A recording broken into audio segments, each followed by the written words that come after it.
ज्ञान the treasure में आपका स्वागत है। हम आपको एक ऐसे देश के बारे में बताएंगे जिनके पास ना कोई अपनी सेना है और ना कोई परमाणु बम। देखिए, भारत ने अपनी 5,000 किलोमीटर तक की मार करने वाली अग्नि 5 मिसाइल का सफल परीक्षण किया है। यह 1 टन से ज़्यादा वजन वाले हथियार और गोला बारूद अपने साथ लेके जा सकता है। इस मिसाइल के परीक्षण के बाद अमेरिका, रूस, फ्रांस और चीन के बाद भारत दुनिया का 5वां ऐसा देश बन गया है जिसके पास अंतर महाद्वीपीय बैलिस्टिक मिसाइल है। ये हुई भारत की बात। मगर कुछ देश ऐसे भी हैं जिनके पास कुछ भी नहीं है। मिसाइल परीक्षण सेना की ताकत बढ़ाने और युद्ध की स्थिति में खुद को ज़्यादा मजबूत दिखाने के लिए किया जाता है। सफल परीक्षण के बाद देश की सेना उस मिसाइल या हथियार को अपनी सेना में शामिल कर लेती है। लेकिन उन देशों का क्या जिनके पास अपनी सेना ही नहीं? आपके लिए जाना आश्चर्यजनक हो सकता है। जब दुनिया हथियार से संपन्न और ज़्यादा से ज़्यादा बड़ी सेना एकत्र करने में लगी हुई है, वहीं कुछ देश ऐसे भी हैं जिनके पास खुद अपने आप को बचाने के लिए अपनी सेना ही नहीं है। ये खुद पर हमले की स्थिति में अपनी पुलिस या दूसरे जो देश हैं, आस पड़ोस के देश हैं, ये उन पर निर्भर रहते हैं। उसमें एक है सोलोमन आइलैंड। सोलोमन आइलैंड्स कई द्वीप समूह का एक देश है। 1893 तक यह देश ब्रिटेन के संरक्षण में था और उसके पास कोई सेना नहीं थी। द्वितीय विश्व युद्ध के समय British Solomon islands defence force बनी। इसके बाद 1976 में सोलोमन आइलैंड की पहली सरकार बनी, लेकिन स्थिरता 1998 में आई। 1998 से 2006 के बीच यह देश सरकार के भीतर विवाद, अपराध और जातीय संघर्ष से जूझता रहा। बाद में न्यूजीलैंड और ऑस्ट्रेलिया ने मिलकर यहाँ शांति कायम की। आज यहाँ सिर्फ सोलोमन आइलैंड्स की जो पुलिस है, सिर्फ वही तैनात है। उन पुलिस वालों पे ही सारी जिम्मेदारी है। तो इनका रक्षक कौन है?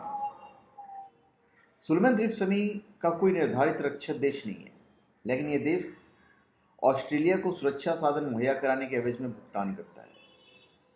अगर युद्ध की स्थिति बनती है तो भी ऑस्ट्रेलिया ही ऐसा देश है जो इनकी मदद कर सकता है, क्योंकि उनके बीच में ये संधि है, ये पैक्ट है। फिर दूसरा जो देश है वो है कोस्टारिका। कोस्टारिका भी उन देशों की फेहरिस्त में शुमार है जिनके पास अपनी कुछ सेना नहीं है, कोई सेना नहीं है। 1 दिसंबर 1948 मतलब 1948, 1 दिसंबर 1948 को कोस्टा के तत्कालीन राष्ट्रपति जोस फ्यूरस फेरर ने सेना को समाप्त कर दिया था। जब कोस्टा रिकेन सिविल वॉर में 2000 से ज़्यादा लोग मारे गए। इस आदेश के बाद राष्ट्रपति फेरर ने सेना के मुख्यालय की दीवार को खुद को तोड़ दिया था। आज भी यहाँ कानून व्यवस्था को बनाए रखने के लिए मैदानी सुरक्षा, बॉर्डर पेट्रोल और दूसरे अन ड्यूटी स्थानीय पुलिस के हाथों में है। तो वहाँ भी ले देकर सिर्फ पुलिस के अंडर में ही सारी सुरक्षा व्यवस्था है। अब वहाँ का रक्षक कौन है?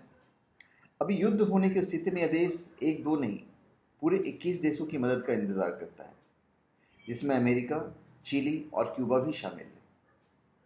ये तीनों देश सबसे कम समय में कोस्टारिका को सैन्य मदद मुहैया करा सकती है। दरअसल कोस्टारिका ने 1947 में 21 देशों से सैन्य मदद कर समझौता किया था। दूसरी ओर अगर इन 21 देशों में से कोई देश कोस्टा पर हमला करता है तो भी बाकी देश मदद करते हैं, लेकिन ऐसी स्थिति बहुत कम।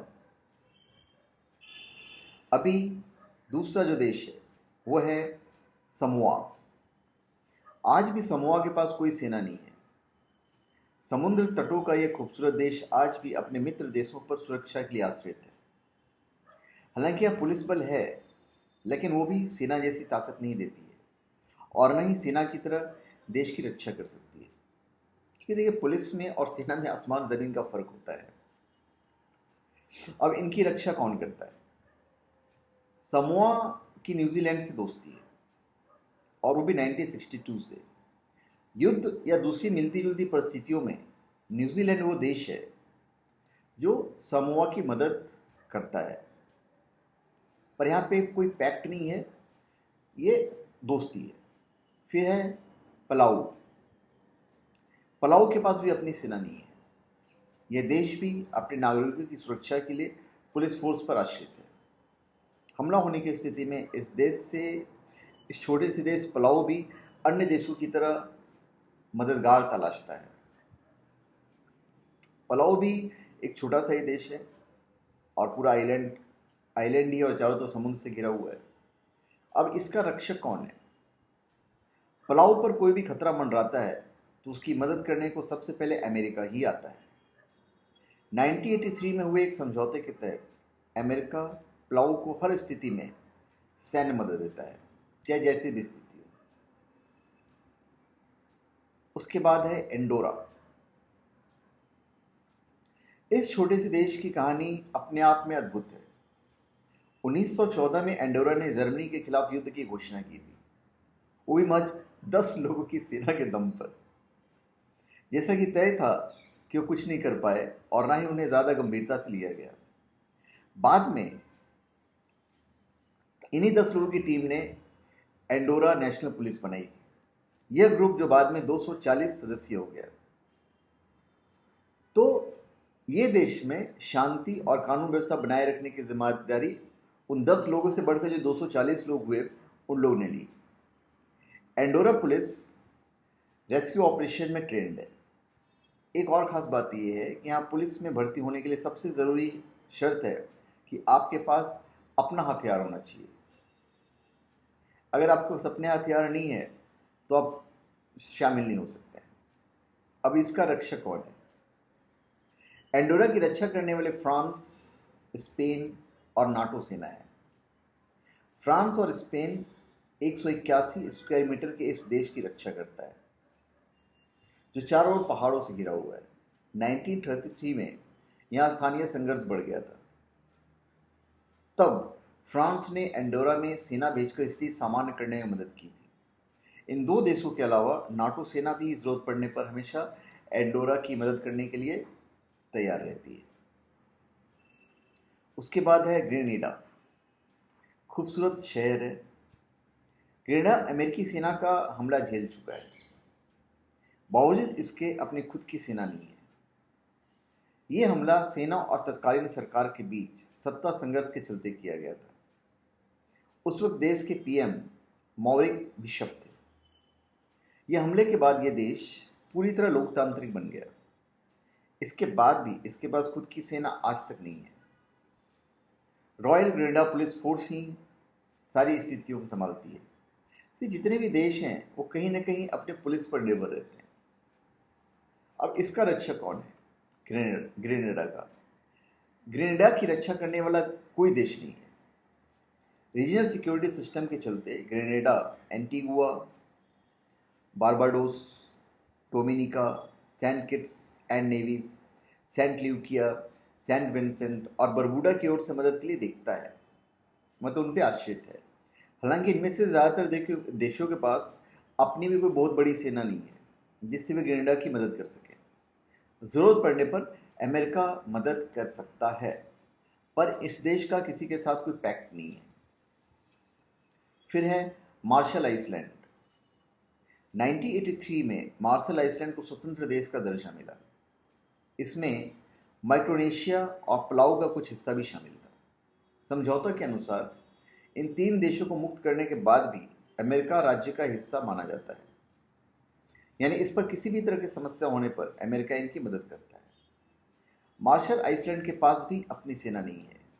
वहाँ भी सुरक्षा की दृष्टि से सब पुलिस पे ही है। अभी इसका रक्षक कौन है? अमेरिका ही मार्शल आइलैंड की सुरक्षा के लिए एकमात्र मददगार देश है। अगर कोई इस द्वीप पर हमला करता है तो उसका मुकाबला सीधे अमेरिका की सेना से होता है। जो मतलब ये जो स्थिति है, जनरली कोई चाहता नहीं कि अमेरिका से लड़ाई झगड़ा करे। फिर दूसरा जो देश है वो है लिंस स्टाइन, ये देश है।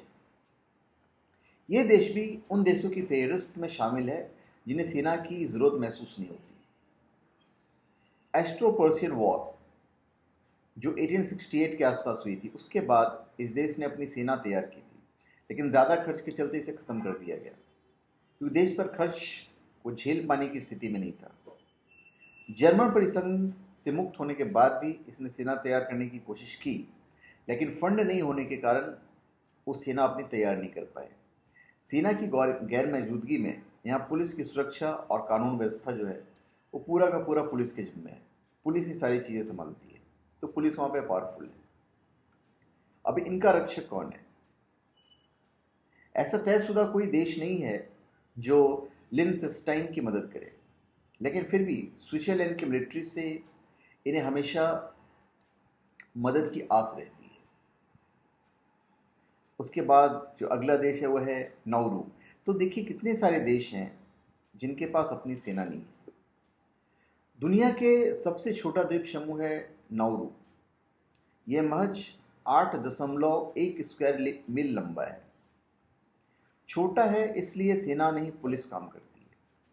हजारों छोटे द्वीप के समूह यानी माइक्रोनेशिया में होने के कारण यहाँ अच्छे फॉस्फेट की मात्रा ज़्यादा मौजूद है। इसी के चलते नाउरू ने ऑस्ट्रेलिया और माइक्रोनेशिया द्वीप समूह से संपर्क बनाए रखा है।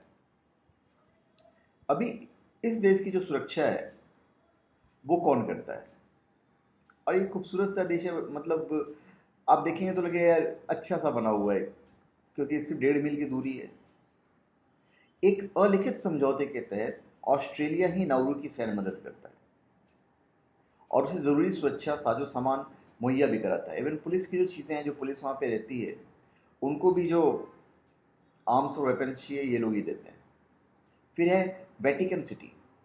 वेटिकन सिटी बड़ा खूबसूरत बना हुआ है। दुनिया का सबसे छोटा देश लेकिन एक सिटी भी, यानी वेटिकन सिटी। इस किले रूपी शहर के पास आश्चर्यजनक रूप से फिलहाल अपनी सेना नहीं है। फिलहाल इसलिए क्योंकि बीते वक्त में यहाँ पे कई सैनिक ग्रुप समूह थे जो देश और खास करके पोप की सुरक्षा की जिम्मेदारी संभालते थे। नोबल गार्ड और अन्य के मौजूद होने के बाद भी पोप पॉल सिक्स्थ ने 1970 में दोनों समूहों को समाप्त कर दिया। आज वेटिकन सिटी में सिर्फ स्विस गार्ड तैनात रहते हैं, जिसका काम पोप और उनके महल की रक्षा करना होता है। यहाँ जेंडरमेरी कॉप्स है, लेकिन उनको सेना नहीं कहा जा सकता है। ये पुलिस बल सिर्फ वेटिकन सिटी में कानून व्यवस्था, सुरक्षा, ट्रैफिक नियंत्रण और आपराधिक गतिविधियों की जांच का जिम्मा संभालता है। तो आप देख रहे हैं कितने सारे देश हैं। अभी इस देश का रक्षक कौन है? वेटिकन सिटी रोम में है, इसलिए इटली ही पूरी तरह से इस छोटे से देश का रक्षक है। इटली की सेना हर तरह से इसमें सक्षम है।